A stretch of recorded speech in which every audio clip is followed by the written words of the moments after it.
Welcome to the Predictable Revenue Podcast, where sales leaders teach you what's working for them so you can build it yourself.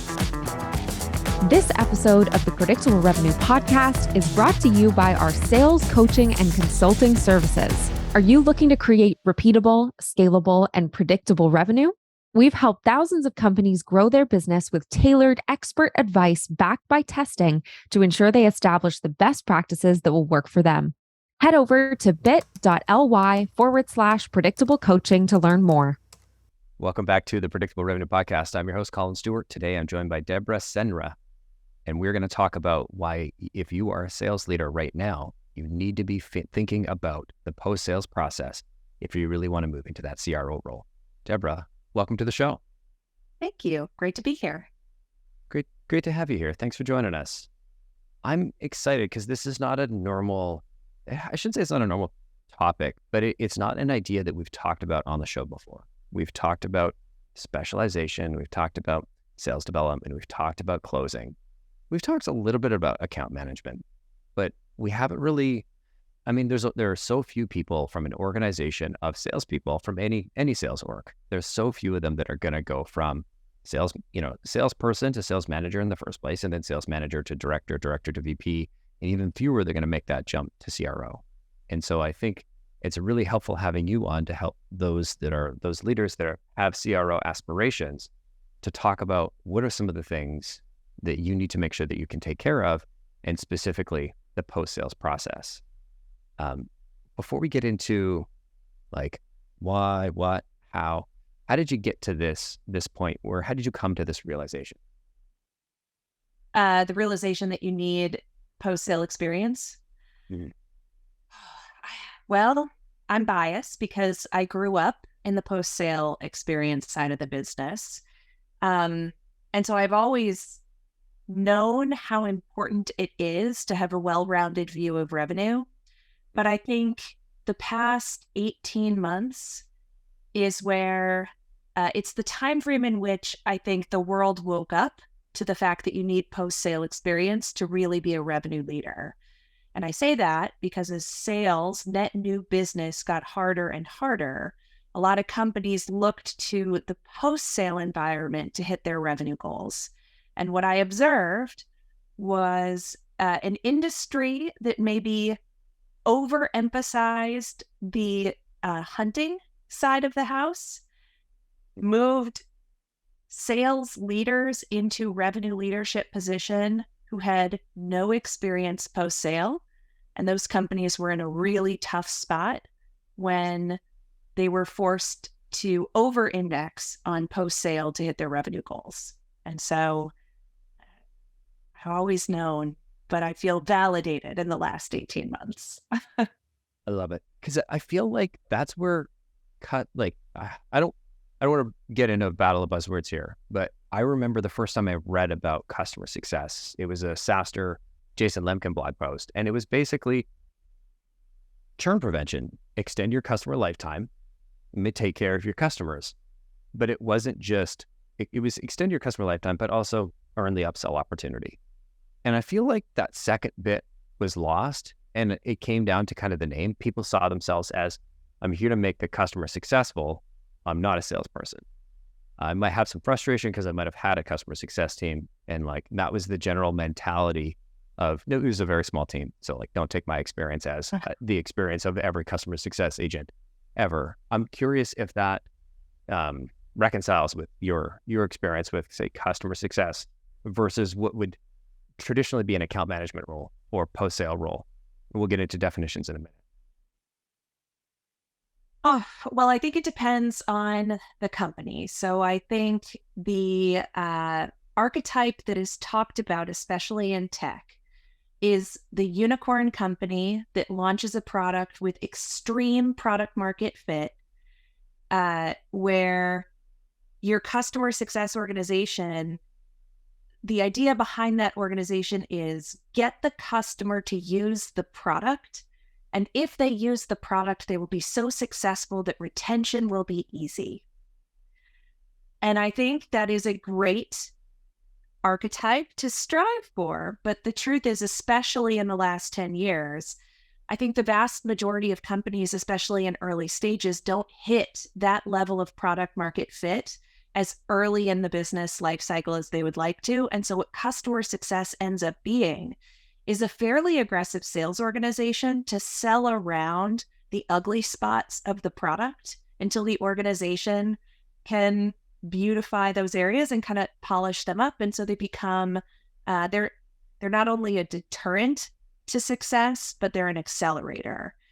And what that looks like for some customer success organizations, revenue is the absence of churn, but there's a ton of selling that goes into that. And then for some organizations, for example, the one that I work for now, we're a utilization-based revenue company. So if you're not using the product, we're not making money.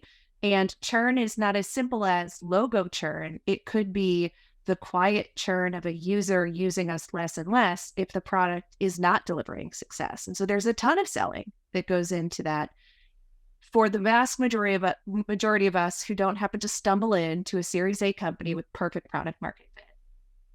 Which is, I'm sure, the experience of everybody who's listening to the podcast right now, because those companies are just all over the place. Yeah, exactly. I want to get into, I'd love to get into sort of definitions on how you see things from a pre-sale perspective and post-sale perspective.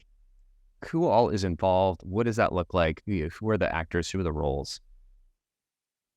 I think it depends on your sales cycle, your price point, your product, but pre-sales, you tend to have 1 to 3 roles on average. And it can be, if you have 3, it tends to be a BDR, an SDR, a sales executive, and then maybe a product specialist or a solutions engineer, depending on how complex your product is.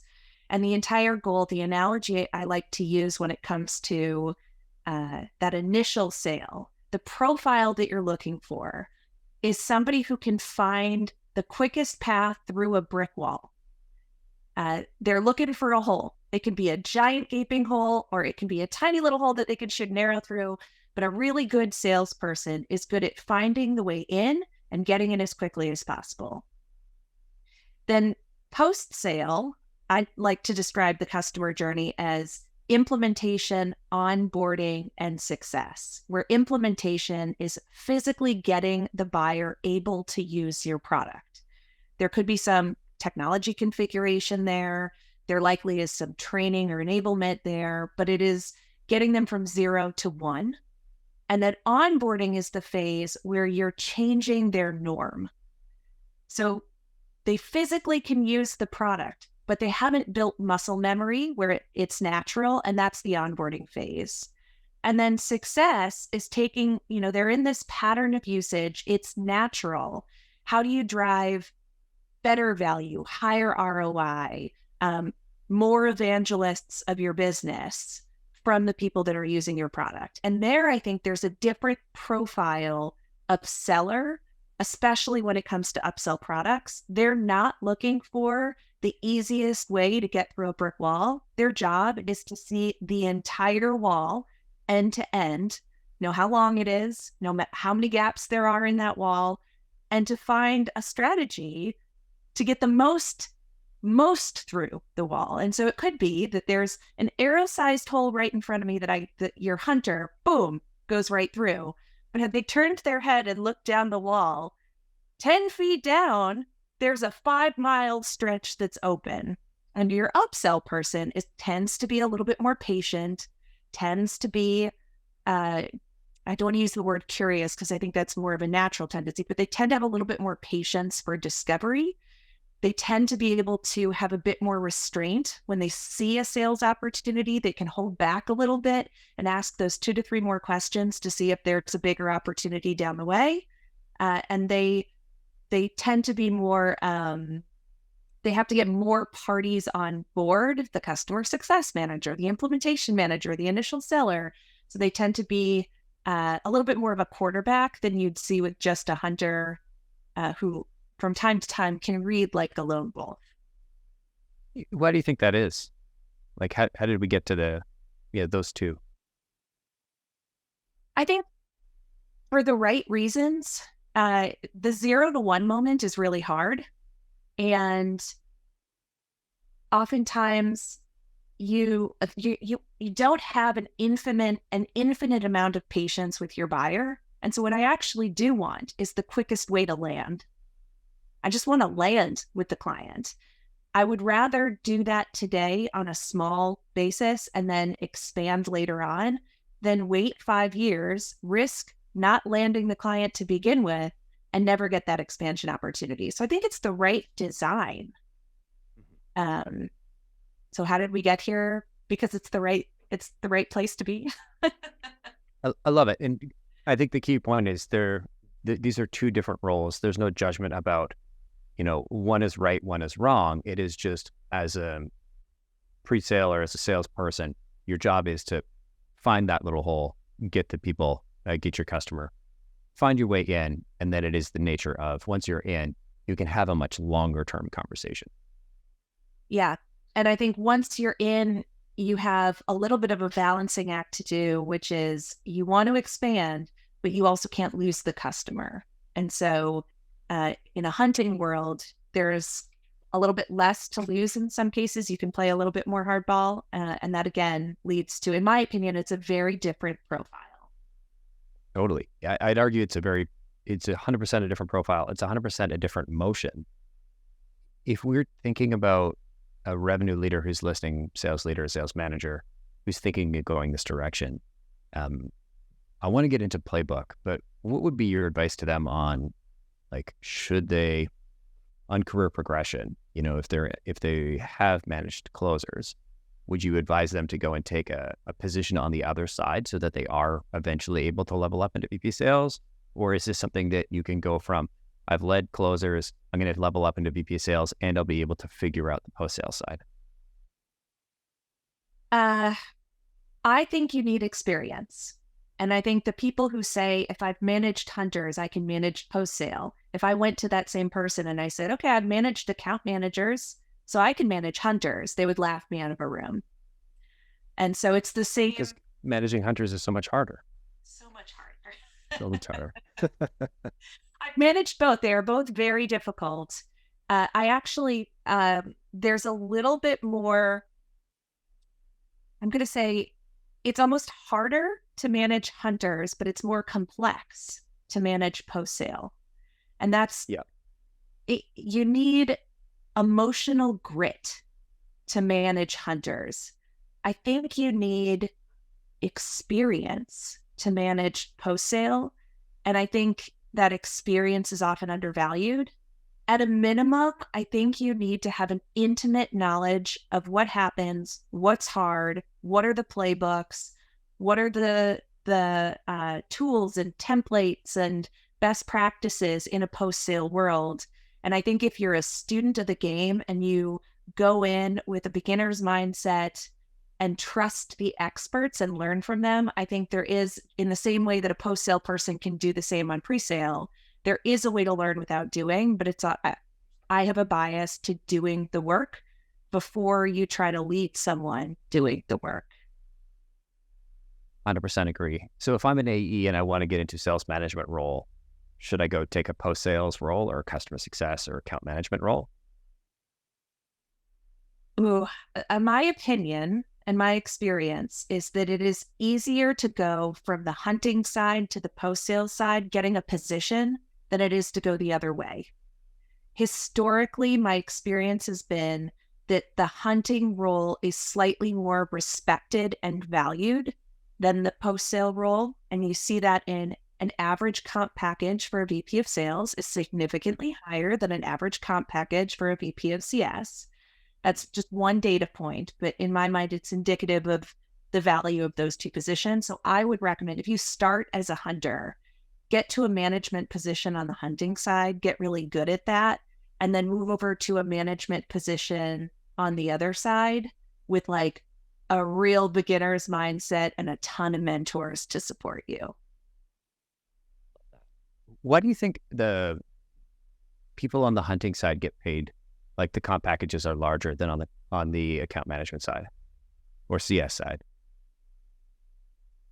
this is an oversimplification, but I would be lying if I didn't say it. I think part of it is the gender balance in those roles. There are more men in hunting, more women in post sales, and in general, roles where women are dominant tend to be underpaid, like pediatric medicine, for example. It's the same body, it's the same medical practice, but they make a lot less money.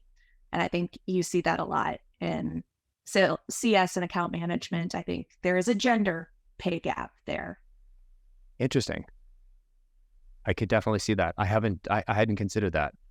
My hypothesis when I asked the question comes down to risk of like what I've seen in I've talked to a lot of CEOs, and I want to share a point. I'm not trying to share this to like invalidate your point. Please. Just trying to talk about an idea. As a sales leader, I know I've got like my account managers. I manage both sales and account management at PR. I know my account managers, if we do, there's certainly risk, and there's a lot of risk in having bad CS people but I think I guess the way I think about it is like the difference between good and great is sort of like, an average of like a month or two in customer lifetime, or maybe it could be, call it 20, 30% customer lifetime. But if I have a bad salesperson or bad sales leader, it could be there's the fear of it could be zero. We could close 0 sales where I'm currently closing 6 units a month. Does that check with your experience, or does that? I think, yes, I think there's something to that. I also think once you have something, holding on to it is easier than getting it in the first place. That 0 to 1, I'm not going to discount that. But what I will say is, if you have a good product with good product market fit, you could have a team of terrible sellers and still close, in the same way that if you have a good product and good product market fit, there's less risk post sale. 100%. And it also depends too. What I've seen is, if you have what I'll call a natural retention rate, your churn is almost nothing. And you see that regardless of turnover on your CS team, you just have you have a really strong fit with your customers. And your growth engine is selling more customers. Maybe you're industry agnostic, and maybe you're only at 5% of your TAM. Then you are investing in your growth engine, which is new business, and it makes a ton of sense. What doesn't make sense is when you have 5% per month churn. You're selling a lot, but you're losing even more. And you have a toolkit of upsell products that aren't getting touched by your hunting team. And your hunting organization makes more, is a bigger focus in all hands events than your post sale. To me, that honestly, if you told me that scenario was happening, I would bet my bottom dollar that the chief revenue officer has no post sale experience.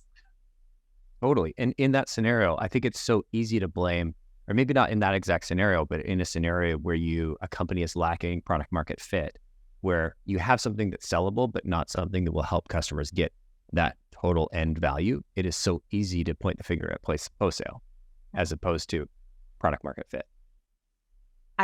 In the height of the Great Resignation, I was looking for a career change, interviewing with companies, and I would immediately rule out companies when they would say, we're churning 5% of our customers per month. What are you going to do with the post-sale organization to stop that from happening?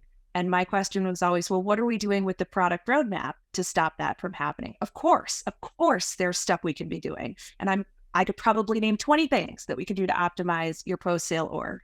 But if you're churning 5% of your revenue a month, I'm not a unicorn. I'm not a wizard. Human beings can't fix that if you want to call yourself a software company. I couldn't agree more strongly with that statement.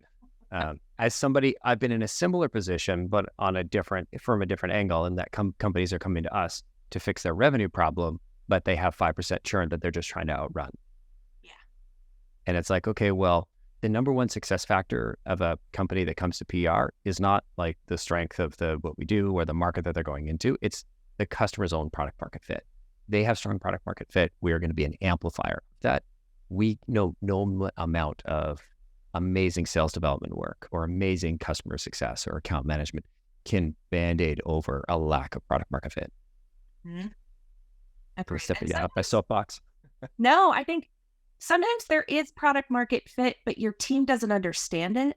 I grew up in the market research industry. Apologies. I have 2 kids and neighbors will come by from time to time. So that's the doorbell. I grew up in the market research industry and we did some fairly complex market research projects. And we were training our teams on the what? Economic modeling, statistics, data regression, all the things. But our team, what we learned was our team had no idea why that information helped our customers. And so we did have product market fit.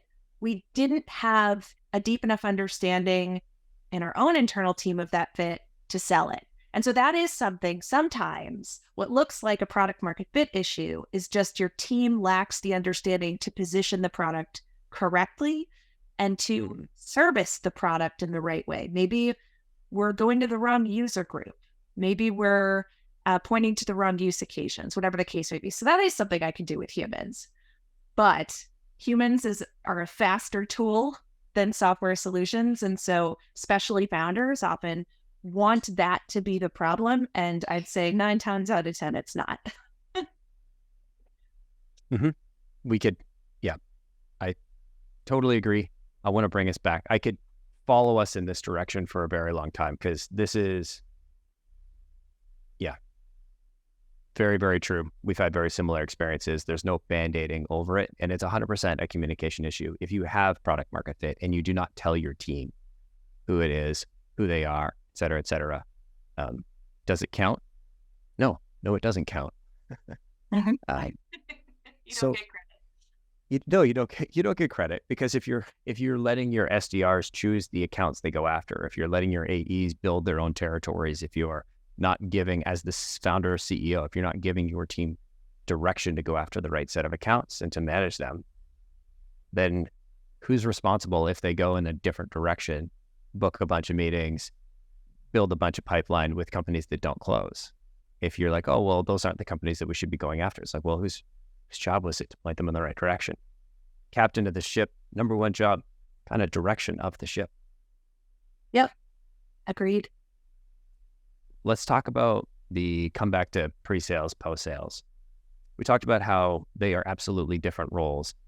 Let's talk about, I'd love to understand how you approach coaching, training, and the playbook on different sides. Obviously, they're not exactly the same. I suspect they could be similar, but help me understand what that looks like from a pre-sales versus post-sales process.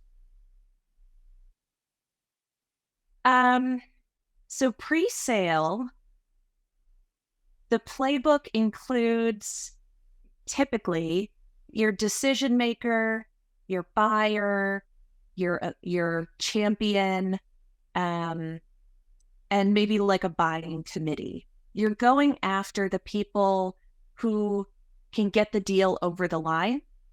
And I think it's really important, to your point earlier, that you define those personas.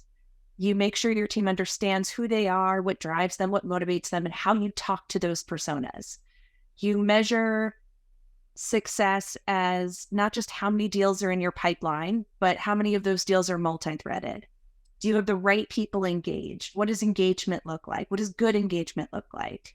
How do you get it if you don't have it? How do you get it if you're blocked? And there's these fairly programmatic playbooks that you can create. In a really complex business, you can do all that by segment. Maybe you have a key accounts and a mid-market, and you can customize there. In a post-sale world, you're training to the customer journey a little bit more. So it's not, you still need to keep your decision makers engaged, but it's not uncommon for a decision maker not to be the user. And so there's this new potentially cohort of people that you have to deeply understand, which is the users of your product. Because to stay a customer, those folks have to be happy. Those folks have to be engaged. They are oftentimes way more diverse than the buying party because there's more of them. Take Salesforce is a great example. Pretty much everybody in a company uses Salesforce these days. And so you have to, writing out a playbook for every person in a company isn't possible. You now have to probably segment your users. And that could be, you have your power users, you have your core users, you have your one-off users. It could be by value proposition. These roles get the most value from our product. And so if those users aren't there, you have to make sure you're engaging them. And then based on where they are in the customer journey, the expectations change. So for me, a healthy customer at day 90 looks very different than a healthy customer 5 years in. And so where they are in the customer journey changes the metrics that you can use as feedback to how we're doing. How safe is this? How likely is upsell? It also isn't linear. So if I have a customer for 5 years and they go through a massive layoff or their executive team flips over, it's a 5-year-long customer that's back in the onboarding stage because it's all entirely new users. And so this idea, I guess it's a long-winded way of saying it's not as simple to build playbooks on the post-sales side, but that's not an excuse not to have a strategy and not to have bumper lanes that you can give to your team to make sure that they know that they're running in the right direction and they're getting the feedback they need to know if and what they need to do to keep their customers engaged, to upsell, to renew, all those things. I've talked to Mark Roberge a few times, and he's got a big, I can't remember what he called it, but there's like the ultimate success metric of in the first 90, in the first 360, you got to hit, this is what we're looking for. This is what we're measuring against as a leading indicator of success or customer lifetime. And that's what he's talked about kind of optimizing for. Is this kind of the similar idea of what you're referring to here? I think so. I think whereas on the pre-sale side, it's obviously nuanced to the organization, but there's like a spine of strategy pre-sale that's relatively consistent. In the post-sale side, there's like a worldview that's consistent, but it's very different based on the company. You don't have that same, on the pre-sale side, I have something that I call the holy drivers, which is outreach to set to hold to opportunity creation to proposal to close one. And those are like the metrics and then the average contract value. At every company I've ever worked for, those data points matter and they inform my sales strategy. I have metrics that matter just as much on the post-sale side, but I have yet to find a company where I have consistently 5 of the same. Oh, of course. And so, yes, the single metric at the 90-day, the single metric at the year mark, I think that's right. What that metric is and how many there are at those milestones. Yeah. Totally different company to company. Yeah, you're okay. 100% agree. Given that the metrics can be so varied and all over the place, I'd love to, if we could double click on like what a strong post-sales process looks like for you. Like what is the team? We've talked a little bit about what the team and the structure looks like. Can we talk about like how you map out the kind of customer journey with the outcomes that you're looking to kind of build towards are? Yeah, I think from a customer journey standpoint, the measures of when you move from stage to stage change, but I do think there's always this period of facilitating usage, building muscle memory around usage, and then getting really strong with your usage and getting the right outcomes with your usage. So I think those are always consistent. And then depending on your product, I think you have to have roadmaps in each of those phases. So how do you go from I signed a contract to you are enabled to use the product? And if I work for Gainsight, there's a highly technical component to that. Mm. If I work for Gong, there's not. If I work for my current company, we're selling a new category of product. It's an entirely new category. There is a huge enablement portion of our implementation phase. If I'm, I'll use Gong. If I'm Chorus and I've kicked Gong out and I'm selling Chorus to an organization, there's probably less enablement because at a minimum, your buyers know the solution category. And so you want to build based on the product that you're selling, how complex it is, how many users you need to onboard.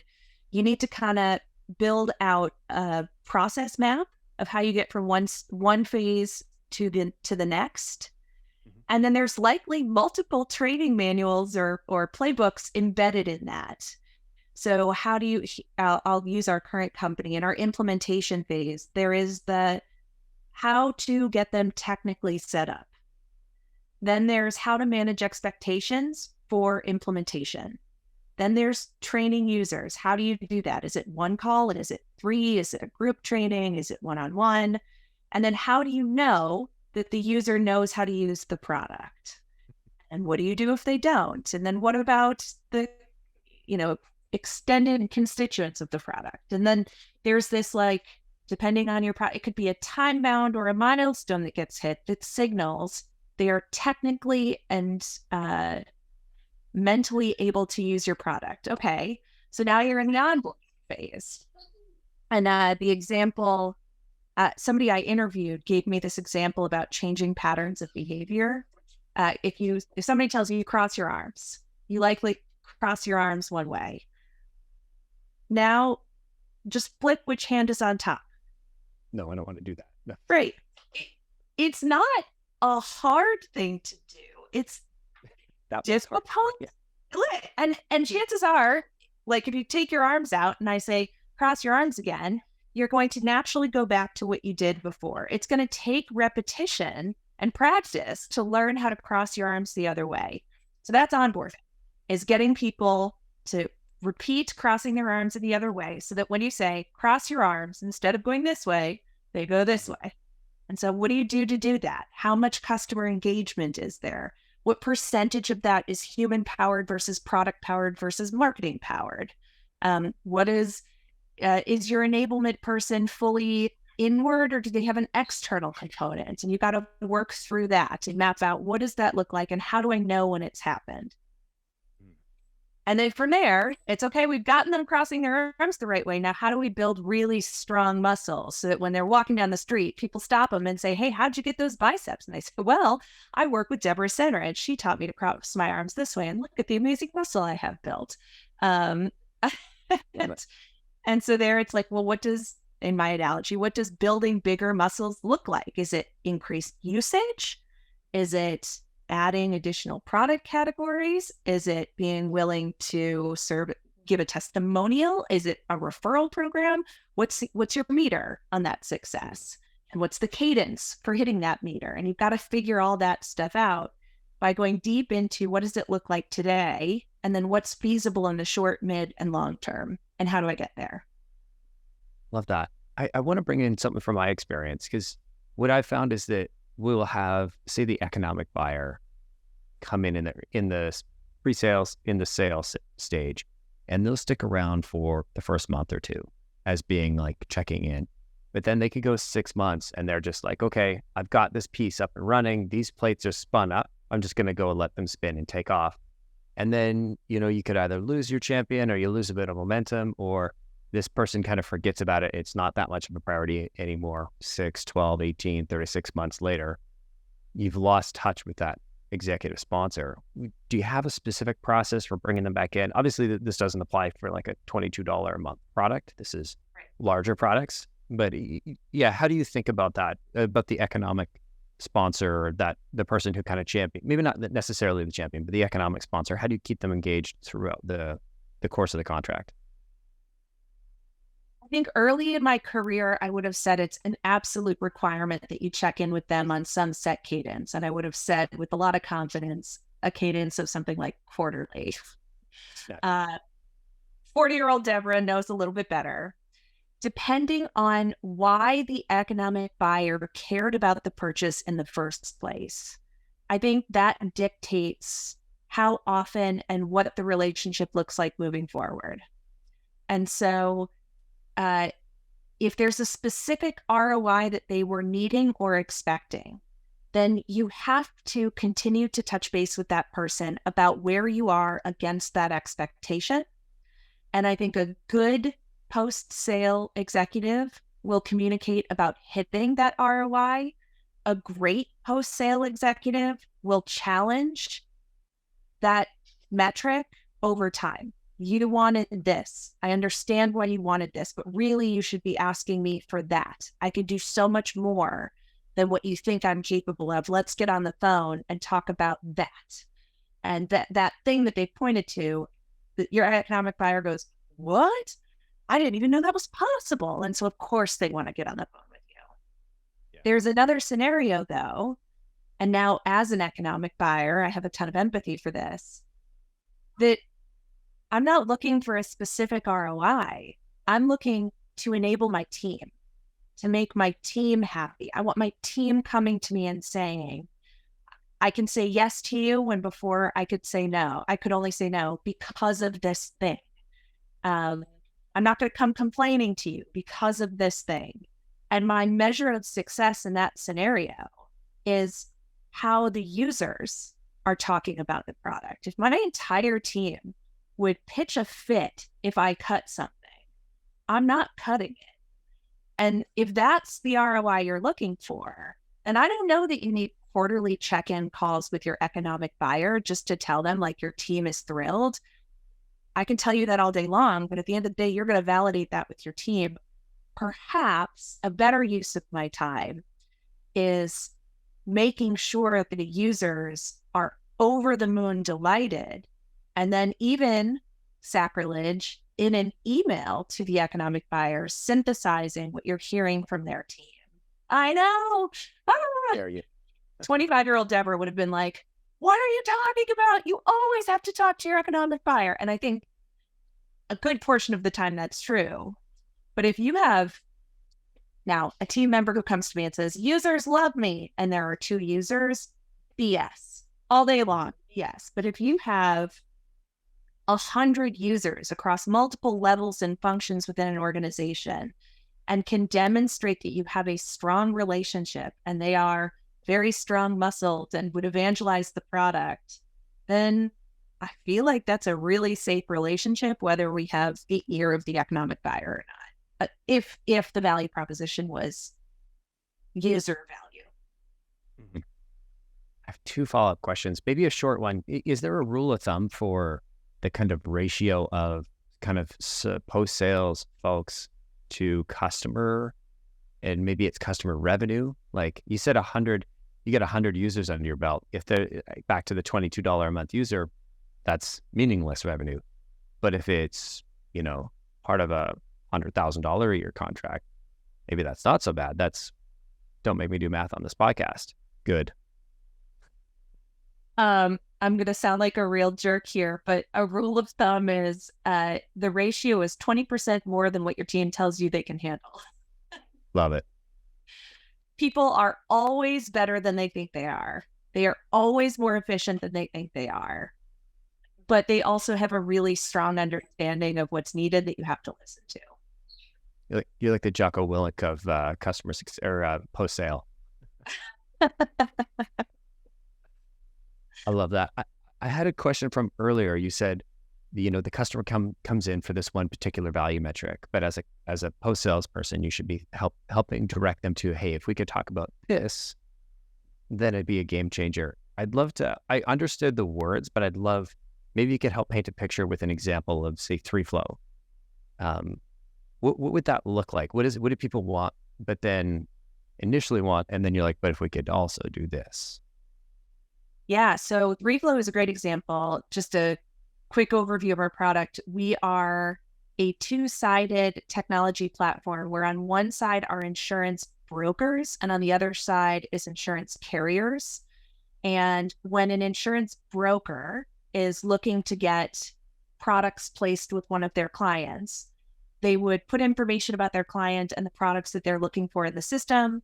They could share that with carrier partners who could then provide quotes and bids on how they would provide the product. They negotiate in the platform and they get insurance solutions for the end clients. So on the surface, for a broker, sometimes what they see is an efficiency tool.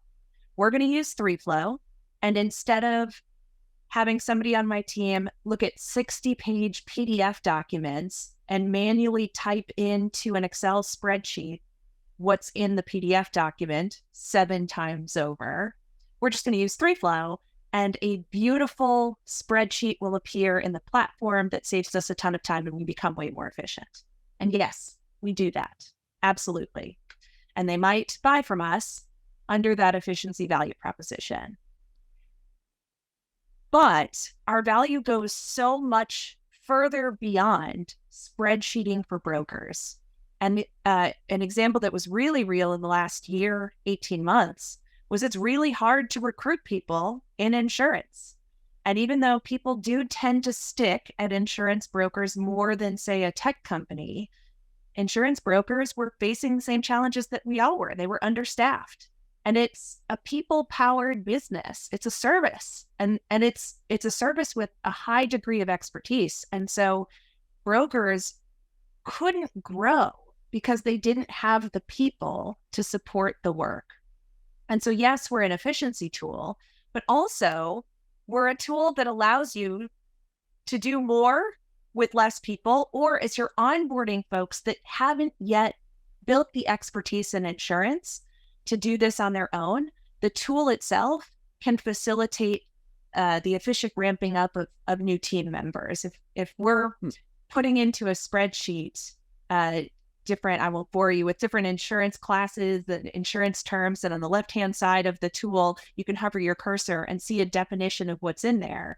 Somebody who is early in their insurance career can learn as they go, whereas without ThreeFlow, it's not only impossible to get it done, but the risk of error is huge. And so come to me for efficiency, but also come to me as a potential input to a solution on a staffing challenge or an onboarding challenge or a growth challenge. Those are things that you can do that our buyer, when that arrow is being shot through the hole, efficiency might be the quickest way through. Fair. There are definitely features that customers want to buy that I swear, are just to help customers buy them. And then there are things that they actually need that will help their business grow. Yeah. Interesting. We've kind of gone into we talked about pre-sale, post-sale. I did want to land the conversation by talking a little bit about what you're seeing in the market today and just sort of your thoughts around specialization. We've talked about shooting the arrow through the hole, having SDRs, account managers, strategists, account executives. And then you got 6 different roles potentially, or 3 on the pre-sale, 4 on the post-sale. What's changed in the last, or what have you seen change in the last 12 to 18 months? From role specialization? Mm-hmm. I think we're in the middle of the change, so it's hard to answer where we're going to land. On the hunting side, the pre-sale side, in the last 20 years, we've seen this proliferation of technology and roles and specialization to get the meeting, which is a different skill set than to get the deal across the finish line, which is a different skill set than to educate the buyer on the complex technology. But it has gotten so noisy with the proliferation of technology and the proliferation of roles that I actually feel like we're in the middle of a course correction backwards, that hiring a team of 20 BDRs to blast out a bunch of emails and cold calls, it's just not working the way it used to. I remember 2018. I would say a good dial to set ratio is 30 calls to every set. And I can't tell you the last time I've talked to a BDR or somebody who's running a full sales cycle who can get a demo in 30 dials. I mean, people don't answer their phones. Everybody's using their cell phones now. If I don't know the number, ignore. I am not taking your call. And so I don't know where we're going to land, but my hypothesis is the future of at least hunting and getting those opportunities. Marketing has and will continue to play a really big role in building awareness, in capturing people who are out looking for you, getting them, kind of pulling them in as opposed to forcing them in. And then good old fashioned networking and referrals, I think it's going to make a comeback. And a BDR as an entry-level sales role is not the right profile, in my opinion, to maximize referrals and networking. They don't have a network. And I think that's a more sophisticated sales play. And so I wonder, I don't know where we're going to land yet, but I wonder if we're going to go back to more full sales cycles, maybe full sales cycle plus marketing, or maybe there's a world where we hire, and wouldn't this be interesting, instead of hiring entry-level folks, first job out of college as the start of the sales cycle, maybe we hire end-of-career folks with massive networks to kick off deal cycles. I don't know. I don't know if that'll come to fruition, but I wouldn't be surprised if I had a crystal ball and that became true.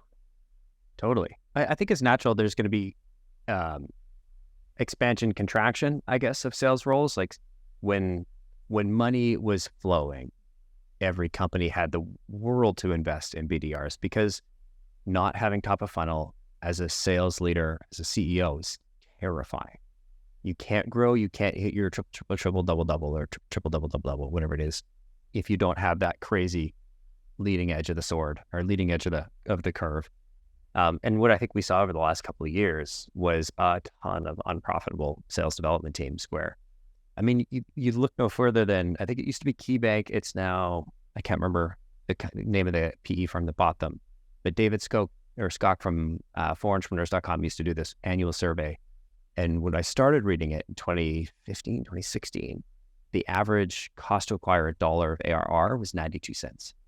And that broke my face off. It's like, wait, what? People are spending 92 cents now to acquire a dollar of ARR.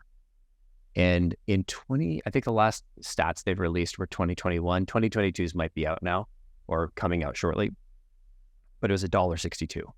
Yeah. So if a customer churns before the 18-month mark, you are unprofitable just on your sales and marketing costs alone, let alone any other costs you have. Probably doesn't include customer success. And so I think what we're seeing is a whole lot of unwinding of that, of companies like that. And I love that it's brought this narrative of like, oh, the BDR model doesn't work anymore, because it's still, from my perspective, in the last 12, 18 months, the number of average meetings our SDRs book has actually gone up. But I think a large chunk of that, we've made some upgrades to the people, the tools, the tech, the process. But I think a chunk of that is we're not seeing quite as much, buyers aren't quite seeing quite as much noise, especially in the B2B tech space, because there are so many SDRs that either got riffed or didn't get hired because companies pulled back on those SDR hiring plans. Yeah. In my grumpier moments in the last 18 months, I would have said the BDR SDR model is dead. I don't actually believe that, but I think the 2018 model is. And to your point, if the average was 92 cents to $1, good Lord, the number of companies that were spending more than they needed to. And then you hit the Great Resignation and you hear these horror stories of people paying six-figure salaries to a BDR who's on a meeting set quota. Of course, it's going to get out of control. But then you also hear about these companies where the BDR role is not entry level, and it is a career, and it is a valued profession, and it is a defined skill set where they cultivate experts in that skill set. And there I'm a little bit more optimistic. I have questions about how you retain somebody in such an emotionally challenging role for more than 2 years. But something like that, where you become a true subject matter expert at demand generation, human powered demand generation, that's interesting to me. I totally agree. I listen and I'm like going back into, I remember when I was starting out, like in my sales career 21 years ago, the prevailing wisdom was hire the old dogs, the old salty dogs with a physical actual Rolodex, a big wheel of paper. That was what you're buying for this $200,000 a year rep. And like we went from that into specialization and get these young BDRs to go turn the crank. I struggled to see how, old Steve, I'm thinking of my old boss, who's like the old salty dog in the welding space. Can you get Steve to go out and manage that prospecting? I don't think so. But again, this is one individual that I'm thinking about. And like, I certainly don't want to do it. Yeah. And so like, I see where you're going, and I met these unicorns that are like, that just love. I've had a few work here and they were great folks to work with. I wonder what that's going to look like. I don't think I know either. And I think it's really interesting to see what comes next. I also think for me, I have always viewed BDR, or even my career started, I was essentially a BDR on the post-sale side, that the value in that role isn't necessarily meeting set. It's cultivating the next role's talent pool and get them to know your business, get them to know your product, get them to learn, and then move them into a higher risk role with less risk on the business. That to me has always been, especially when I hear podcasts about people talking about this topic, that's gotten lost a lot lately. How do you train a salesperson? How does somebody become a seller without a BDR role?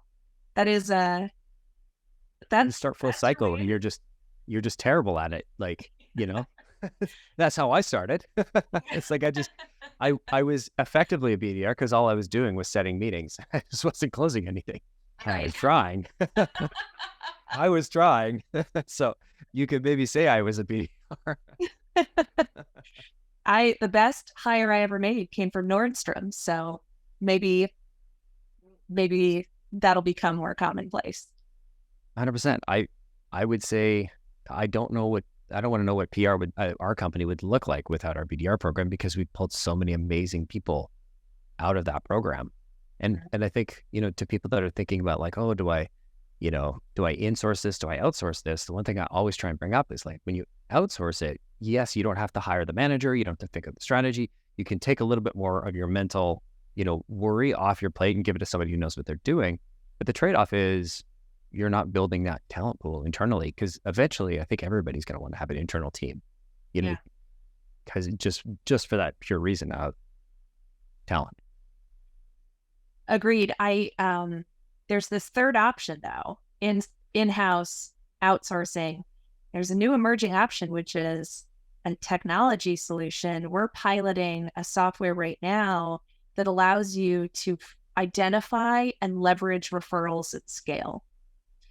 And it's early. I'm not gonna say it's a silver bullet, but I'm optimistic that could be maybe a new, if not the next frontier of initial meeting sets. I love that. Cool. I'll ask you afterwards and maybe we can follow up with a show note on it. Yeah. Because it was like Quota Buddy or something like that. There was a company that was doing this like 10 years ago and everybody shot them down. And I thought it was a great idea, but the LinkedIn wasn't where it was. People using LinkedIn for sales wasn't where it was. If anybody can remember, comment on the YouTube channel or shoot me an email, first name @PR, because I'm sure I'll think of it just after. But I remember talking to the founder a number of times going like, this is incredible. Like, yeah. And it sounds exactly like that. Yeah. Yeah. We'll see. I'll keep you posted. Definitely. Debra, thank you so much for coming on the show. Thank you for sharing, talking to me about post-sale, pre-sale, post-sale, and helping enlighten some of the listeners on why they may want to consider, doing some stuff on the post-sale side if they really want to be a CRO. I really appreciate it. course. Thanks for having me. And thanks everybody for listening. We'll see y'all next week.